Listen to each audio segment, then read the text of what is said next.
So, good evening, YouTube. I hope everyone's having a wonderful weekend.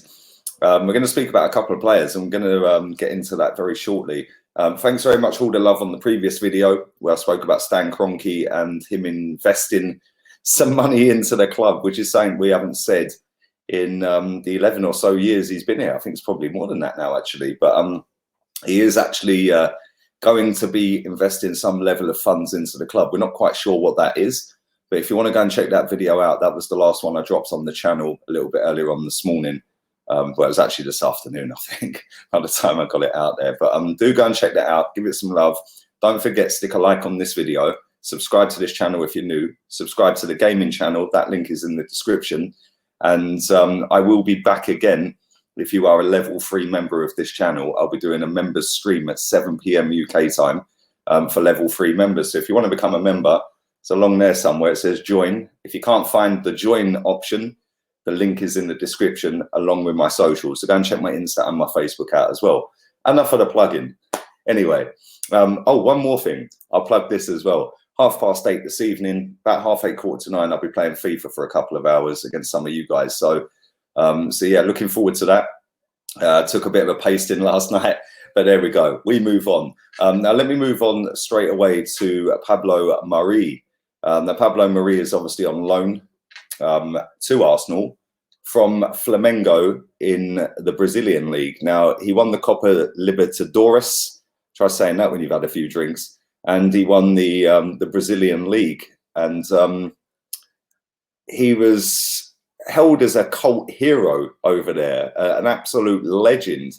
He was in the team of the season at Flamengo. He became the first Brazilian team to win the Copa Libertadores and the league in the same year.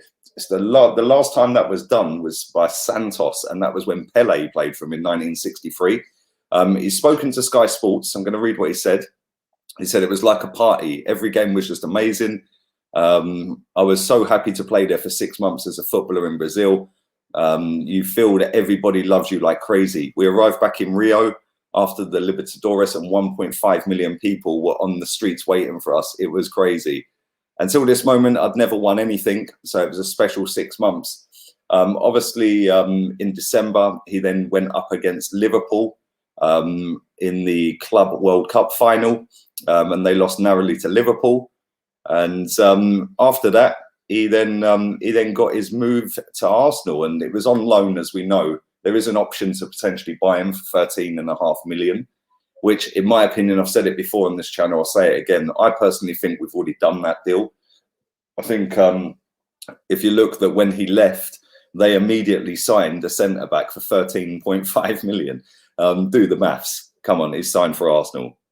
But he did make his debut for Arsenal in the final game before the whole lockdown measures were implemented, and kept a clean sheet. It was against West Ham. He's spoken about that. He said, we played well. I have lots of things to learn, but I think my football can be really good with Arsenal. He then went on, and this is the crucial part, which is why I've brought this up. He said, I hope the club and I can go to the end of the season with good things to do the permanent transfer. We will see what happens, because at the moment the virus is very difficult. He then spoke about Mikel Arteta. He said that he's noticing improvements. He said he's done really well for me so far. I'm very happy to work with him. He's helped me on my weaknesses and improved my strengths. I hope I can work with him for a lot of years. He then continued on. When I was young, I used to watch Pires, Henry, Bergkamp. He then dropped Senderos in there for some reason. I don't know what that's all about. But he liked them very much, apparently. He said he's been settling into London life. He likes to fish. He always does that when he's on holiday in Spain. I go to the beach with some family. I like to go there because I'm alone, so I can think. I've not had a chance yet in England to do that, but I want to. Well, there's some brilliant fishing places in the UK, mate. He goes, I love living in England, and so does my wife. The centre of London is unbelievable, and we're very happy here. That, to me, is basically saying I want to stay at Arsenal. Keep me here, sign me up, do the deal. I personally think it is already a done deal, and for 13.5 million quid, the jury's still out for me. I haven't seen enough of him. We haven't had a chance to have a look at him properly. He played against Portsmouth and looked like a Rolls Royce in defence, but they didn't really offer a great deal. Against West Ham, he was a little bit all over the place at times, but the jury's still out. When he's played the rest of the games, if we do get around to doing that, then we can make a proper opinion and form a proper opinion on him. But for me right now, we've got Saliba coming in. I do think we need another centre-back. Is it Pablo Mari? Leave that in the comment section down below. Let's move on to Julian Draxler. I swear, every single summer, we end up talking about this geezer. Always linked to us. And I was shocked when I see his age. He is only 26. It seems like he's been around forever. He's actually played quite a lot of first-team football. He's played 170 games for Schalke. He played 45 games for Wolfsburg before that. And for PSG, he's played 137 games.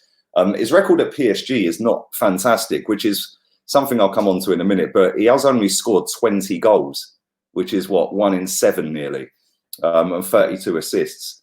At Schalke, he had 30 goals in 170 games and 29 assists. So he's already got more assists at PSG, but I suppose you'd expect that when he's got the likes of Neymar and Mbappe in the team and Cavani up front. So, you know, you can't really read a great deal into that. But at the same time, I look at it and I just think, like, listen, we've been linked to this geezer for about 6 seasons straight now. It's getting really, really boring. Either sign him or get your agent to stop putting this chat out there, because I don't think, like, listen, he plays in central midfield. He can play on the left wing, which is where he's played half of the games this season. He can play on the right wing. His stats this season are not great. I don't know whether he's been injured or not. I couldn't tell you that. I'm sure some of you guys keep a close eye on PSG and stuff like that. But he's only featured in 11 league games. He hasn't scored a single goal, but he's got 5 assists. He hasn't scored a single goal all season in 19 appearances, but he has 7 assists. But this season, he's played 7 out of them 19 games on the left wing. He's played 4 on the right wing and then 8 in central midfield. But to not score a single goal in 19 appearances, I found baffling. It was like, well, hang on a minute. Ain't your job to try and score goals, mate? I know you're setting them up, but come on, you got to chip in with goals. We need midfielders that can score goals. And this is my worry with this guy. Is like, he'd come in and he'd be decent dough as well. It ain't going to be cheap, is it? You know, I think that, you know, if he comes in, he's going to cost a few quid, not only just for the transfer fee, but also for the wages as well. And I think that for the amount of money we'd have to spend to get this bloke into the club, for the end product that he clearly isn't producing, if you look at his goals tally, in 300 odd games, he's only scored 50 goals between Schalke and PSG. That is not enough goals for me.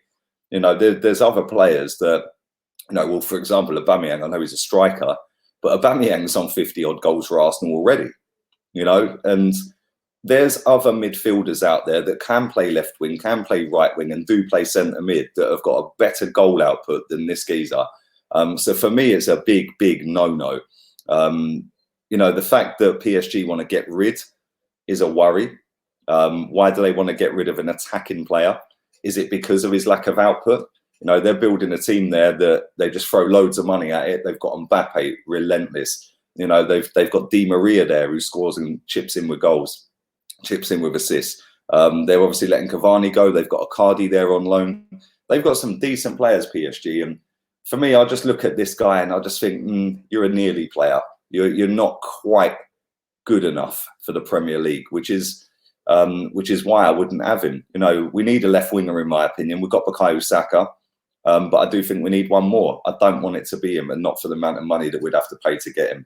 But I'd love to know your thoughts on that. So leave all of that in the comment section down below, and let me know, would you have Julian Draxler at Arsenal? If so, how much would you pay for him? Leave it all down below. I will be back at 7 o'clock if you're a level 3 member of the channel. If you want to become a member, feel free. The link is in the description. It also says join. And then I'll see you all at 8:30 for the FIFA content. So all have a wonderful evening. I'm out of here. Laters, peeps.